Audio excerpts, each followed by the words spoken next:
அத்தியாயம் 8. சேவையின் சிறப்பு. சுய லாபத்தில் பற்று அல்லது கவலை கொள்ளாமல் அன்பின் பொருட்டு அல்லது கடமை உணர்வுடன் செய்யப்படும் வேலை யோகமாகும். அப்படிப்பட்ட யோகம் மனிதனிடம் உள்ள விலங்கு உணர்வை அழித்து தெய்வீக இயல்புள்ளவனாக மாற்றுகிறது. மற்றவர்களையும் நமக்கு சமமான சக ஆத்மாக்கள் என கருதி சேவை செய்க. அது ஒருவர் முன்னேற்றத்திற்கு உதவும்.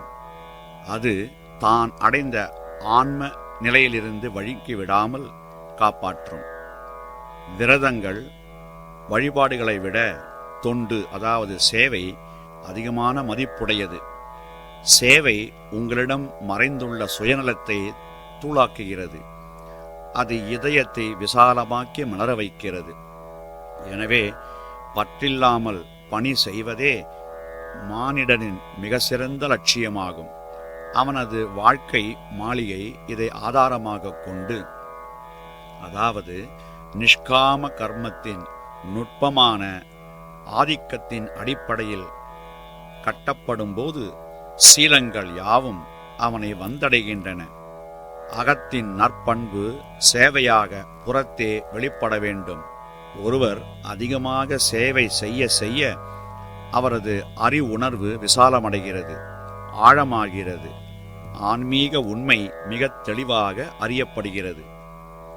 சேவை செய்வதற்குரிய இந்த லட்சியமும் அதை நடைமுறைப்படுத்துவதற்குரிய உந்துதலுமே கல்வியின் உயிர் மையமாகும். அதன் முதன்மையான வெளிப்பாடு தூய அன்பாக இருக்கும். அதுதான் கல்வி. வேறு எதுவும் கல்வியாக இருக்க இயலாது. மனித சமுதாயத்துக்கும் அதன் அன்பு குழந்தைகளுக்கும் சேவை செய்பவரை இறைவன் நேசிக்கிறார். அப்படிப்பட்டவர்கள் தங்கள் நாட்டு மக்களின் லட்சிய சகோதரர்களாக இருப்பார்கள். ஆத்ம விழிப்புணர்வை பெறுவதற்குரிய தகுதியுடைய அவர்கள் அதை அடைகின்றார்கள். மனித சமுதாய முன்னேற்றத்திற்காக எவன் தனது சொத்து, வலிமை, மதிநுட்பம், பக்தி முதலியவற்றை உள் அன்புடன் பயன்படுத்துகிறானோ அவன் மதிப்பிற்குரிய மனிதனாக கருதப்பட வேண்டும். இப்படிப்பட்டவர்கள் உயர்ந்த குறிக்கோளை நிறைவேற்றுவதற்காக பிறந்தவர்கள். சுயநல சிந்தனை சிறிதும் கலவாமல் புனிதமான சேவையை செய்ய உறுதி பூண்டவர்கள். பிறரது முன்னேற்றத்தை விரைவில் நிறைவேற்றும் ஆவலால் உந்தப்பட்ட ஒருவன் அவனது செல்வம், திறமை, அறிவு, பதவி, அந்தஸ்து முதலியவற்றை அர்ப்பணிக்கும் போது உண்மையில் அவன் மனிதனாகிறான். அப்படிப்பட்டவர் உலக நன்மையை கருதும் பயனுள்ள ரிஷியாகிறான். அவர் சுயநலமற்ற சேவை எனும் விரதத்தை வழுவாது நிறைவேற்றுகிறார். எவன் தனது அடிப்படையான கடமைகளிலும் பொறுப்புகளிலும் கண்ணாயிருந்து அவற்றை நிறைவேற்றுவதில் காலத்தை செலவிடுகின்றானோ அவன் எங்கிருப்பினும் அதி உயர்வான சாந்தியில் இருப்பான். அவனிடமிருந்து வெளிப்படும் ஆழ்ந்த சாந்தியில் அவனை சுற்றியிருப்போரும் பங்கு கொள்வர். மனிதன் தியாகத் தீயில் தனது அற்பத்தனமான ஆணவத்தை பொசுக்கவும் அதற்கு மாறாக வானளாவும் ஆன்மீக வெற்றி மாளிகைக்குரிய அடித்தளமான பிரபஞ்ச அன்பை வளர்க்கவும் வித்யா தூண்டுகிறது. எல்லையற்ற அன்பு மனதை தூய்மையாக்கி புனிதமாக்குகிறது. எண்ணங்கள் இறைவனை மையமாக கொள்ளட்டும். உணர்வுகளும் உள்ள கிளர்ச்சிகளும் புனிதமானவைகளாக இருக்கட்டும்.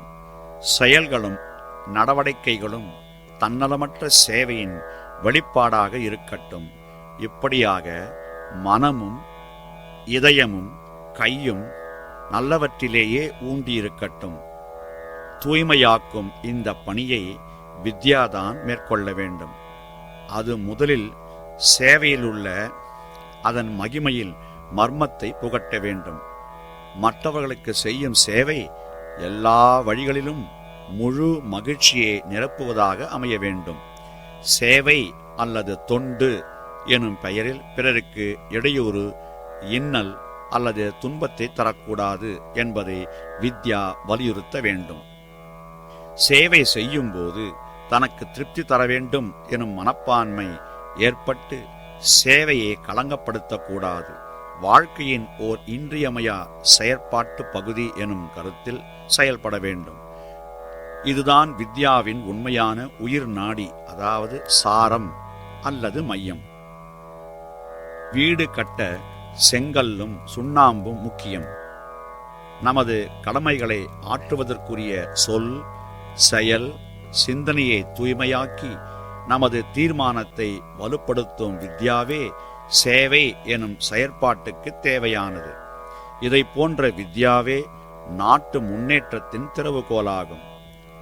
மனித சமுதாயத்திற்கு அமைதியையும் வளத்தையும் வழங்கக்கூடியது எது? அதன் ரகசியம் யாது?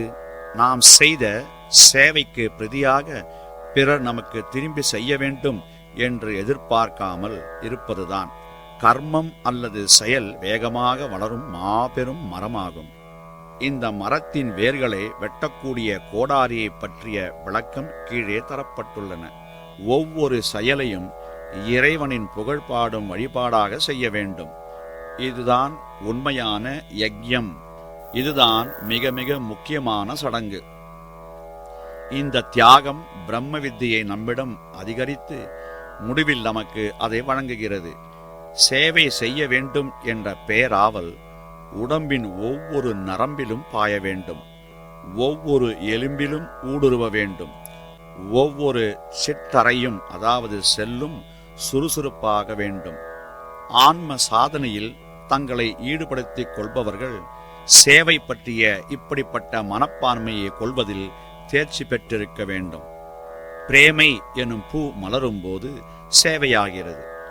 அப்போது மனதில் உவகை நிரம்பி வழிகிறது. இம்சை செய்யாமை அந்த மலர் பரப்பும் வாசனையாகும். உங்கள் சிறு செயல்கள் கூட இரக்கமும் மதிப்பும் மிக்கதாக இருக்கட்டும். அதனால் உங்கள் நடத்தை பேர் ஒளி வீசும் என்பதை உறுதி என அறிந்து கொள்ளுங்கள்.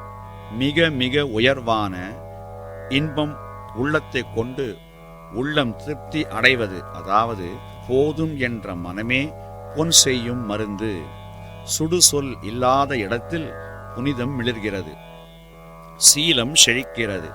பேராசை இருக்கும் இடத்தில் தீமை பெருகும். காளையைப் போல் தனிமையில் வாழ விரும்பும் வேட்கையை வேருடன் களைய வேண்டும். அப்படிப்பட்ட ஆசைகளுக்கு கனவிலும் கூட இடம் தராதீர்கள். முதலில் உன்னை நினைவில் கொள் என்று வித்யா அறிவுரை பகர்கிறது. உன்னை திருத்திய பின் மற்றவர்களை திருத்த முயல். இதுதான் வித்யா வழங்கும் அறிவுரை. தன்னலமற்ற சேவையை இறைவனுக்குரிய வழிபாடாக கருதி செய்வதன் மூலம் புற உலகின் மீதுள்ள மோகத்தையும் பற்றையும் வேறறுக்க முடியும். மனித சமுதாயம் முழுவதனிடமும் செலுத்தும் ஈடுபாட்டை விட, அன்பை விட தாய்நாட்டின் மீது செலுத்தும் ஈடுபாடு, அன்பு குறைவானது என்று கருத வேண்டும். எல்லா காலங்களிலும், எல்லாரிடத்திலும், எல்லா இடங்களிலும் அன்பு செலுத்துவதே உண்மையான பக்தியின் சிறப்பியல்பாகும். உங்கள் செயல்கள், அங்க அசைவுகள், பார்வைகள், உங்கள் பேச்சு, உணவு பழக்கங்கள், உங்கள் உடை, நடக்கும் பாணி மூலம் உங்கள் இயல்பு எப்படிப்பட்டது என்பது வெளிப்படுகிறது. எனவே வெறித்தனத்தையும் அலைபாயும் தன்மையையும் தவிர்த்துவிட்டு உங்கள் பேச்சு, எண்ணம், நடத்தை, நடவடிக்கை முதலிய அனைத்தும் சரியாகவும் அன்பு நிரம்பியதாகவும் சாத்வீகமாகவும் இருக்கும் வகையில் அவற்றின் மீது கவனம் செலுத்துவதில் உறுதியுடன் இருக்க வேண்டும். மற்றவரிடமிருந்து பல நல்லவற்றை நீங்கள் கற்றுக்கொள்ள வேண்டியிருக்கிறது. இதில் நம்பிக்கை வைக்க நீங்கள் பணிவை வளர்த்து கொள்ள வேண்டும். உங்கள் ஆர்வம், வலிமை மிகு வேட்கை, உங்கள் தீர்மானம், செயல்திறன், உங்கள் அறிவு களஞ்சியம், விவேகம் ஆகிய இவை மற்றவர்களுக்கும் பயன்படத்தான் உள்ளன என்ற தொடர்பை ஏற்படுத்திக் கொள்ள வேண்டும். உங்களுக்கு மட்டுமே அவற்றை பயன்படுத்திக் கொள்ளலாகாது. உங்கள் இதயத்தில் மற்ற அனைவரும் இடம்பெற வேண்டும். இந்த பரந்த மனம் உங்கள் எண்ணங்களிலும் உருவாக வேண்டும். உணவு உண்பது ஒரு புனிதமான சடங்கு. யஜ்யம் கவலை இருக்கும்போது அல்லது உணர்ச்சி வயப்பட்ட நிலையில் உண்ணக்கூடாது. பசி எனும் நோய்க்குரிய மருந்தாகவும் வாழ்வை காப்பாற்றும் பொருளாகவும் உணவு கருதப்பட வேண்டும். உங்களுக்கு நேரும் ஒவ்வொரு இடர்பாட்டையும் உங்கள் மனதை வலுப்படுத்தவும் உங்களுக்கு உடல் உறுதியுடன் சமாளிக்க உறுதிப்பாட்டை அளிக்கவும் ஏற்பட்ட அதிர்ஷ்டமுள்ள வாய்ப்பாக கருதுங்கள். பலவாக தோற்றமளிப்பது இயற்கையின் சிறப்பியல்பு. அனைத்தையும் ஒன்றுக்குள் ஈர்ப்பது தெய்வீகத்தின் சிறப்பியல்பு.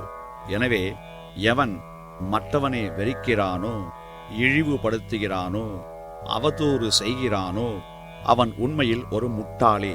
ஏனெனில் அவன் அதன் மூலம் தன்னையே ஒதுக்குகிறான், வெறுக்கிறான், இழிவுபடுத்துகிறான், அவமானப்படுத்துகிறான். அவன் இந்த உண்மையை அறியாதிருக்கிறான். இந்த உண்மையில் தனக்குள் நிலைப்பெற செய்யும்படி வித்யா மனிதனுக்கு போதிக்கிறது. அதன் மூலம் அதன் அடித்தளத்தில் உள்ள தெய்வீகத்தை அது வெளிப்படுத்துகிறது. இதய தோட்டத்தில் தெய்வீகம் என்ற ரோஜாவையும், பணிவு என்னும் மல்லிகையையும், பெருந்தன்மை என்னும் செண்பக மலரையும் நட்டு வளர்க்க வேண்டும். ஒவ்வொரு மாணவனும் தனது மருத்துவ பெட்டிக்குள் பகுத்து அறிதல் எனும் மாத்திரைகளையும், சுய கட்டுப்பாடு எனும் சொட்டு மருந்துகளையும், ஆழ்ந்த நம்பிக்கை, பக்தி, பொறுமை ஆகிய மூவகை பொடிகளையும் தயாராக வைத்திருக்க வேண்டும். இந்த மருந்துகளை பயன்படுத்தி அறியாமை, அதாவது அஞ்ஞானம் என்னும் கடுமையான நோயிலிருந்து அவன் தப்பிக்க முடியும். உலகில் பல அழிவு சக்திகள் உள்ளன.